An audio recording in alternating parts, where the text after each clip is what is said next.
The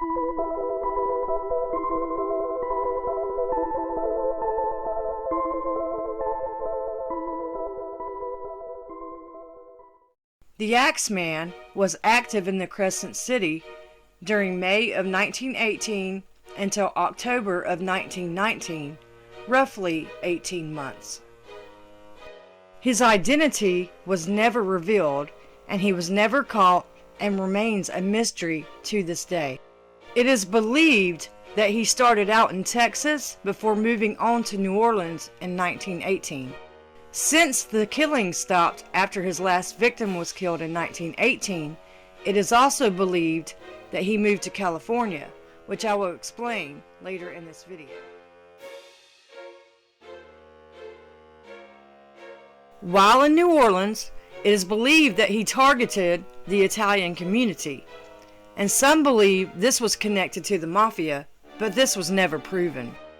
Much like Richard Ramirez, it is quite possible, according to the owners of the haunted hotel on Ursulines, that this is where he stayed and worked as a handyman by day, while moonlighting at night as a serial killer, as he broke into homes while his victims slept.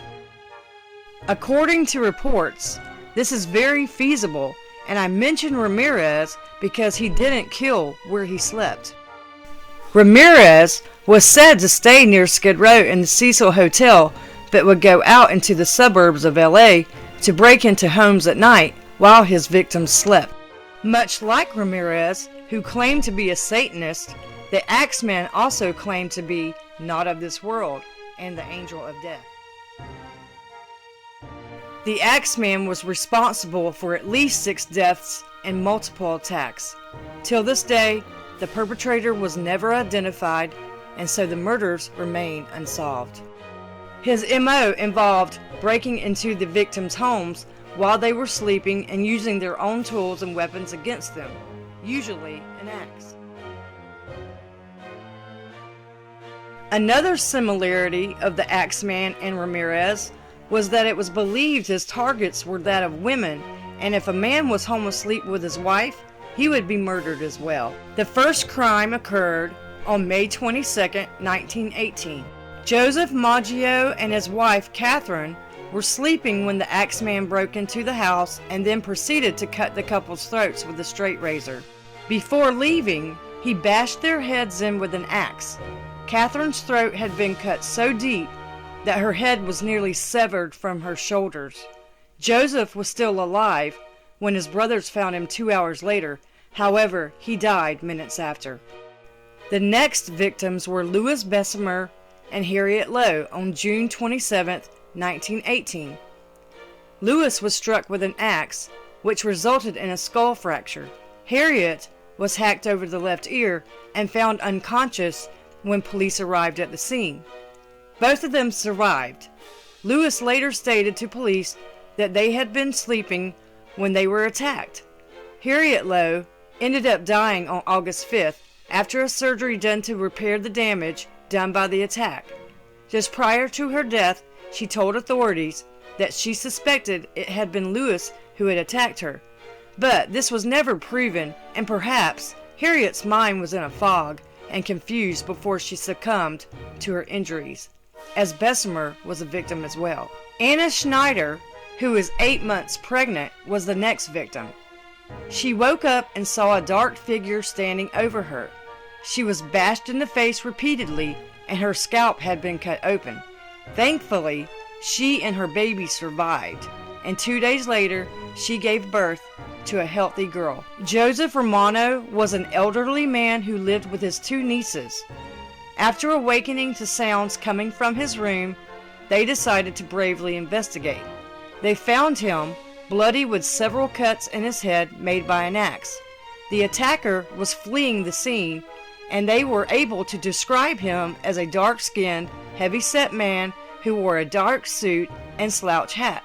Romano was seriously injured and unfortunately died 2 days later in the hospital. The next victims were a family of 3, Charles, Rosie, and Mary Cortimiglia. On March 10, 1919, Cortimiglia's neighbors heard screams coming from their house and decided to investigate.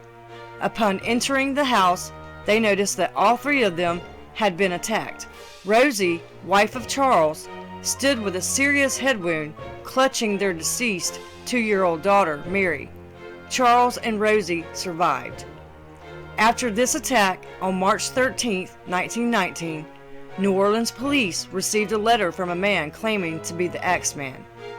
There, he wrote that he would kill again at 15 minutes past midnight on the night of March 19th, but that every person shall be spared where a jazz band is playing. That night, all of New Orleans played jazz music. There were no murders that night.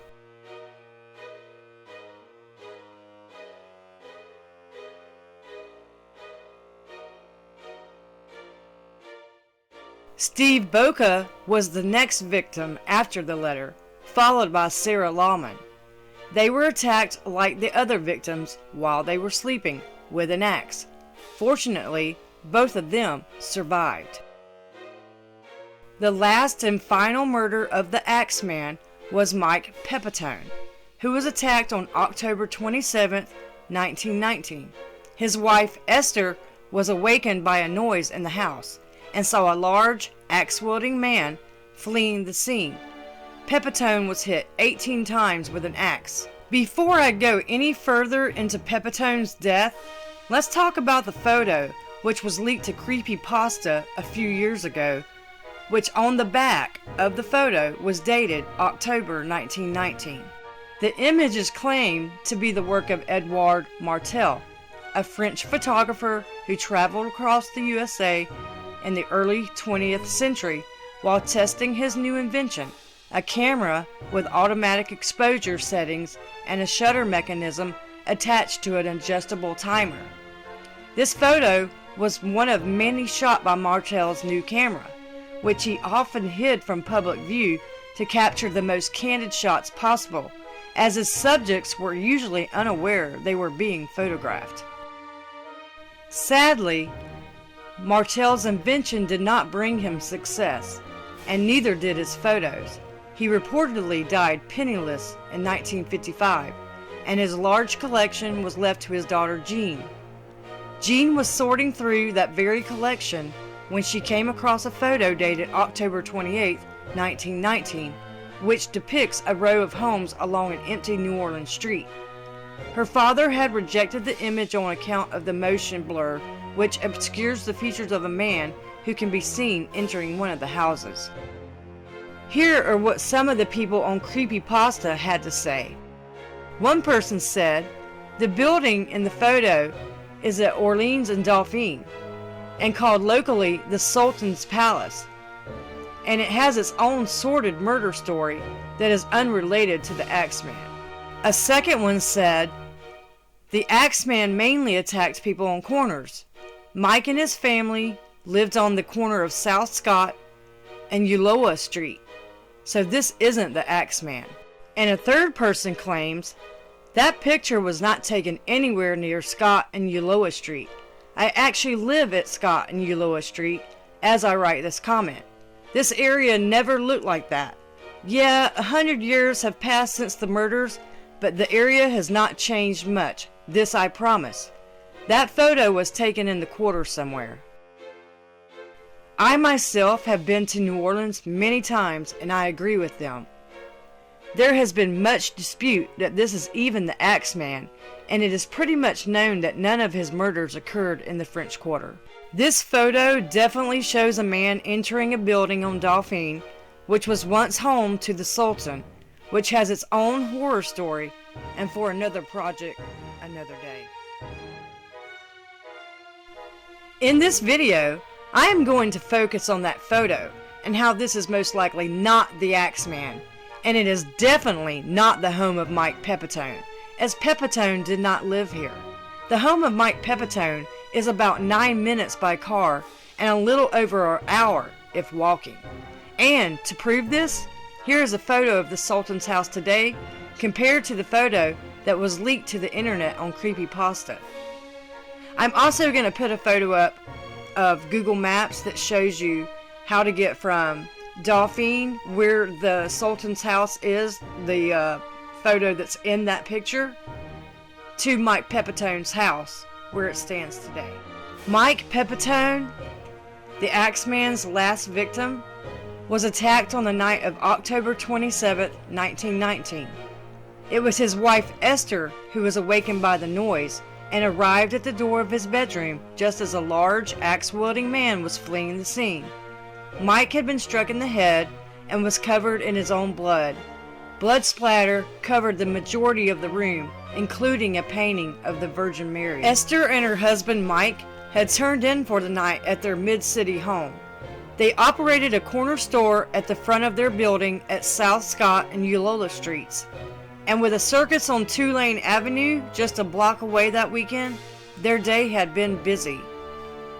That night, it was Esther who heard the scream. Mike Pepitone's head had been bashed 18 times with at least one weapon, but it was hard to tell just what had happened because his skull was so badly damaged. Esther told police she had caught a glimpse of the shadowy figure in the darkened bedroom, but she could not identify the man. He slipped toward the back of the house, through the room where the Pepitones' 6 children were sleeping, and exited through the back door, heading down South Scott Street toward Canal. Esther said Mike was in agony. Every time he turned his head, blood came from his head and face. It simply poured over the bed. She threw open a window and began screaming, and their 11-year-old daughter ran outside to get help. The first one on the scene was Ben Cochran, a sheriff's deputy who lived on the block and who was on his way home from work, and found Pepitone mortally wounded. 5 of the Pepitone children were still in bed, fast asleep. The door to the backyard and the gate that opened onto South Scott Street remained open. Mike, who was only 36 years of age, was rushed to Charity Hospital. Within 2 hours, he was pronounced dead. His savage murder was never solved. It was the last in a string of attacks commonly attributed to a non-mythical serial killer known as the Axeman. The haunted hotel on Ursulines claims that the Axeman lived in a back apartment formerly used as slave quarters. Later on down the road, during renovations and under new ownership, they claim they found a bloody axe, which is now on display in the lobby. Because the Axeman is so mysterious and always will be, it really can't be verified that he lived in that hotel, which used to be a convent for nuns sent to help the poor in New Orleans. But anything is possible, and I do believe he had to stay somewhere. Why not the French Quarter? He wasn't killing in that vicinity, so perhaps it was a good hideout to go undetected. Even though the identity was never exposed of who the Axeman was, there were suspects. The prime suspect was a man named Joseph Mumphrey.